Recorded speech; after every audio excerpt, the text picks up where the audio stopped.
Bonjour à toutes et à tous, je suis Caroline et aujourd'hui je vais vous parler des 3 erreurs qui empêchent beaucoup d'élèves de réussir en philosophie.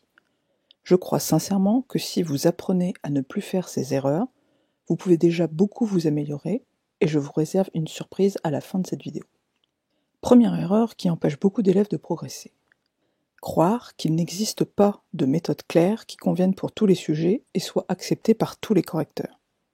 C'est une erreur importante. Car si vous pensez cela, alors vous êtes constamment en train d'hésiter, de douter de votre méthode, vous ne l'appliquez pas complètement, ou vous en changez régulièrement, et finalement vous ne savez plus du tout ce qu'il faut faire. Vous finissez complètement découragé en ayant le sentiment que vous ne pouvez pas progresser. Il est donc très important d'avoir une méthode claire et de la suivre jusqu'au bout. À la limite, peu importe la méthode, le plus important c'est d'en choisir une et de l'appliquer jusqu'au bout. Évidemment, si elle est facile à appliquer, c'est encore mieux. Sur mon blog et dans ma formation, je vous enseigne une méthode, pas à pas, qui marche sur tous les sujets et que j'ai conçue exprès pour qu'elle convienne à tous les correcteurs.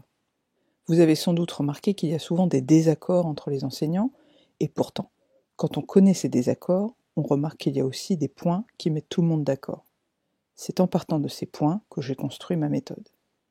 Deuxième erreur fréquente, croire que la philosophie ça n'est pas pour moi, et de toute façon c'est trop difficile. En effet, beaucoup d'élèves commencent la philosophie avec un boulet au pied. Parce qu'ils croient, avant même d'avoir essayé, que la philosophie c'est nécessairement très difficile, et donc pas pour eux. Si c'est votre cas, ne vous inquiétez pas. Vous êtes nombreux à avoir cette idée, car la philosophie a effectivement cette réputation. Il y a de nombreuses raisons à cela. Et parmi ces raisons, il y a sans doute que c'est une discipline que l'on enseigne qu'en terminale. Et ce statut fait un peu peur. Si ça n'est que pour les terminales, ça doit être parce que c'est dur. Mais en réalité, si elle est enseignée correctement, la philosophie est très accessible. Si vous apprenez votre cours et que vous suivez la méthode, vous allez y arriver. Je ne compte plus les exemples d'élèves qui partaient avec des préjugés sur la philosophie, qui pensaient ne jamais y arriver, et qui finalement ont bien réussi. Troisième erreur, croire qu'il faut apprendre une énorme quantité de connaissances pour réussir en philosophie. Cette erreur bloque beaucoup d'élèves, car soit ils n'ont pas de cours clairs, ou pas de cours du tout, et ils partent donc du principe qu'ils ne peuvent pas réussir, soit ils ne voient pas clairement ce qui dans leur cours est important, ou ne l'est pas, et donc ils se sentent complètement submergés. Ils essaient de tout retenir, mais souvent n'y parviennent pas, et se sentent découragés. De plus, même s'ils y arrivent, ils sont souvent déçus par leurs notes. Car attention, le plus important pour réussir en philosophie, ça n'est pas d'avoir appris tout votre cours. Le plus important, c'est la méthode. Vous pouvez avoir beaucoup de connaissances, si vous analysez mal le sujet et ne faites pas de problématiques, votre devoir sera hors sujet. Ceci est plutôt une bonne nouvelle, car apprendre à bien maîtriser une méthode va vous prendre beaucoup moins de temps que d'essayer d'apprendre toute l'histoire de la philosophie en un an.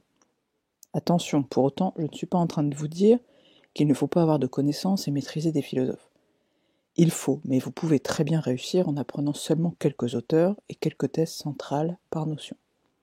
Pour ce qui est des connaissances, si vous n'avez pas de cours, un bon abrégé peut faire l'affaire. Et ou, dans ma formation, j'ai rédigé des fiches synthétiques sur chaque notion du programme dans lesquelles vous retrouverez les auteurs et thèses centrales à bien connaître. Si vous voulez voir à quoi cela ressemble, vous pouvez télécharger la fiche sur la notion de liberté sur mon blog en suivant le lien dans la description de la vidéo. Sur ce, je vous souhaite une excellente journée et restez à l'écoute. Dans les prochains jours, je vais vous proposer de dépasser vos blocages en formulant avec moi une problématique de dissertation en béton.